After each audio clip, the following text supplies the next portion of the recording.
Ulubalaburu. Olá, Olá! eu sou o César, sou o Dogbokan Urkano Nihan do culto de Ezan e estou aqui com a minha irmã. Eu sou a Eliana, do Bani Borissa, Antep Escuta.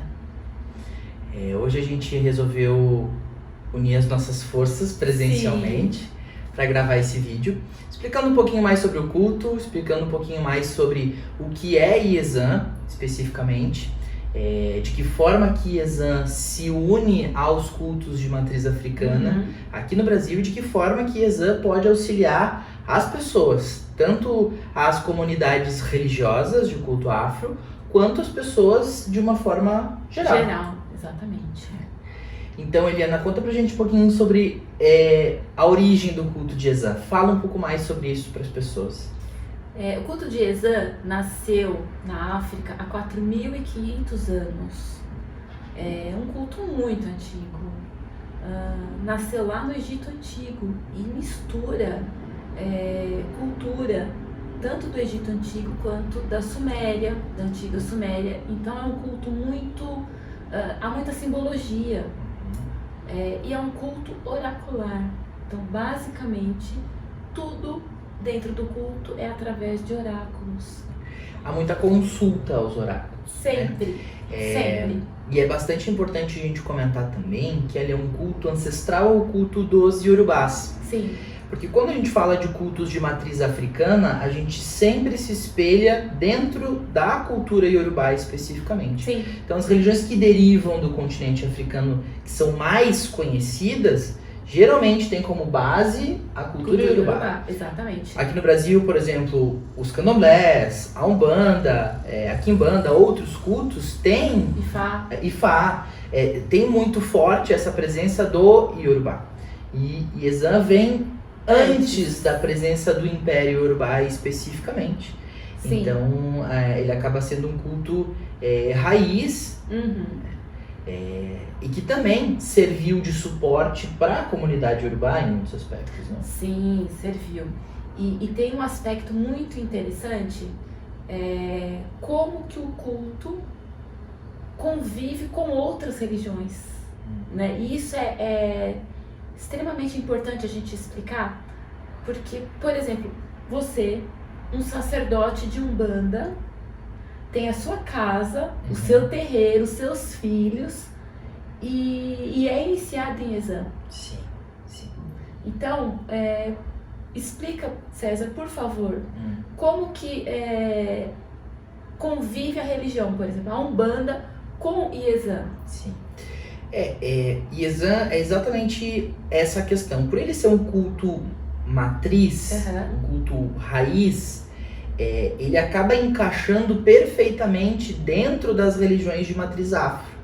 E ele acaba contribuindo com esses cultos. A partir do momento que me iniciei em Ezan, eu não deixei de ser umbandista. Nunca. Eu não deixei de ser sacerdote de Umbanda. Eu me tornei, além de sacerdote de Umbanda, sacerdote de Ezan. Sim.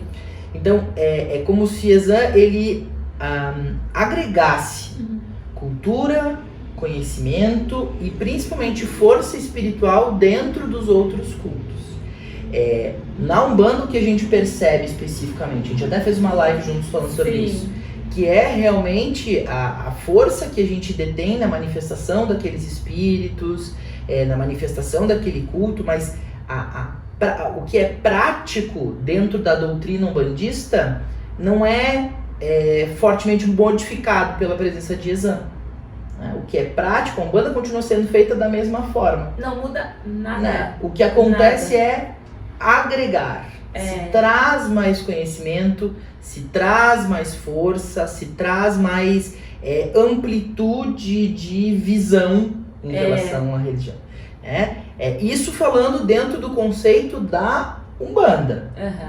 Quando a gente já fala de candomblé, a gente já vê mudanças estruturais dentro do que é prático no candomblé. Sim, Algumas coisas em relação ao que é prático no candomblé acabam modificando, como é o caso da retirada do sangue, da prática da sacralização animal, que ela acaba não sendo mais necessária a partir do momento que aquele sacerdote e aquele templo se iniciam em Ezan. né? E tu, como é de candomblé, pode falar mais sobre isso. Sim. Você que foi iniciada também em candomblé, pode falar um pouquinho mais sobre isso. Sim. No candomblé é uma mudança de estrutura mesmo, porque a base do candomblé, tudo no candomblé, para se chegar a um determinado nível da espiritualidade, tem o sacrifício de animais. É fundamental o sacrifício. E quando foi introduzido Iezã dentro do candomblé, a parte do sacrifício foi substituída por outro fundamento. Só que somente um culto raiz anterior ao candomblé que seria capaz de substituir isso. E de dar esse suporte que é até mesmo energético. Exatamente, porque não se pode tirar o sangue. Assim. Ninguém pode tirar o sangue. Então precisa ter um suporte, uma base suficientemente grande a nível de um corte para poder substituir. Sim, exatamente. Então eu fui iniciada, sim, fui iniciada, raspada, tudo o que aconteceu, são todos os rituais, apenas na parte de corte que foi substituído o fundamento. Sim. E isso é importante a gente comentar porque o fundamento que é utilizado, pelo fato de não se utilizar o animal, não significa que se utilizem ervas no lugar. Não é isso. É um outro fundamento que ele é resguardado aos iniciados. Aos sacerdotes de Iezã. Então é um fundamento que ele não é falado, não é só as pessoas especificamente que passam pelas iniciações é que entendem como isso funciona. Quem realiza essa fundamentação dentro do terreiro do barracão de candomblé, que inicia esse sacerdote e faz a retirada desse sangue, a substituição deste fundamento da sacralização animal pelo fundamento de Iezã, é o Alaobo. Sim. E única e exclusivamente o Alaobo. Sim. Não existem outros sacerdotes iniciados que tenham hoje a autorização e a capacidade de realizar o sorgem, que é o ritual de remoção de sangue, da substituição do sacrifício animal dentro dos cultos de matriz afro. Porque, como nós tínhamos comentado no início, agora nós falamos de candomblé, mas essa substituição de sacrifício ela pode ocorrer para Ifá, por exemplo. Pode ocorrer para Ifá, pode ocorrer para Quimbanda. Quimbanda. Pode ocorrer para qualquer culto de matriz africana. E a importância de ser somente o Alawo que pode fazer isso, porque ele que detém todo o conhecimento dos oráculos para saber qual divindade específica que vai fazer aquele trabalho específico naquela casa. E agora, tu trazendo essa parte das divindades, a gente tem que entender um pouquinho mais sobre que força é essa, não é? Que dá esse suporte para esse tipo de trabalho, que é tão milenar, que é tão ancestral e está dentro do culto de Iezã. Eu acho que uma das formas mais fáceis que a gente tem para explicar para as pessoas sobre isso é usar alguns exemplos, algumas comparações. É como se os orixás da cultura iorubá, eles fossem pessoas, eles encarnaram na Terra. Sim. Eles tiveram uma passagem encarnacional, tiveram vida, assim como, por exemplo, Jesus Cristo, da Igreja Católica. Pisou nessa terra. E eram seres que a gente, em algumas culturas, chama eles de seres avatáricos.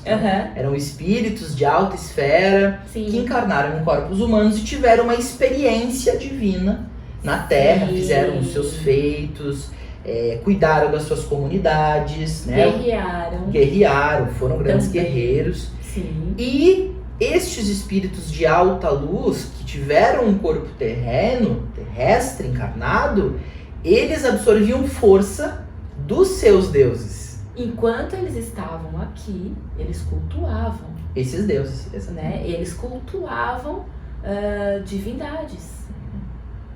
E são essas as divindades que Iezã trabalha. Então, Ogum, quando era um homem encarnado, um espírito avatárico, por exemplo, tinha uma divindade que entregava a ele força. Sim. Oxum, quando era uma mulher encarnada, avatárica, que estava à frente de uma comunidade, tinha as suas divindades que davam força a ela. E são essas divindades especificamente que Iezã traz.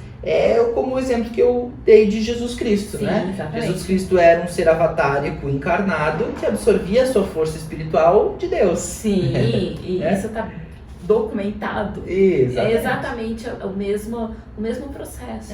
Só que acontecendo em locais diferentes. Aqui a gente estava falando de cultos de matriz afro, mas a gente utilizou essa comparação com o cristianismo para ficar mais entendível. Não que uma coisa tenha a ver com a outra. Não tem. Mas é só no intuito de fazer com que a informação fique mais entendível sobre essa parte das divindades. Sim. Inclusive para entender a magnitude disso, do tamanho dessa força, e entender o porquê que algo tão sagrado como é a sacralização animal pode ser substituído por uma outra força, que tem que ser tão poderosa, ou na verdade mais poderosa. Mais, até porque se é uma coisa que vem acontecendo ao longo de tantos anos, apenas alguma coisa maior que poderia. Sim.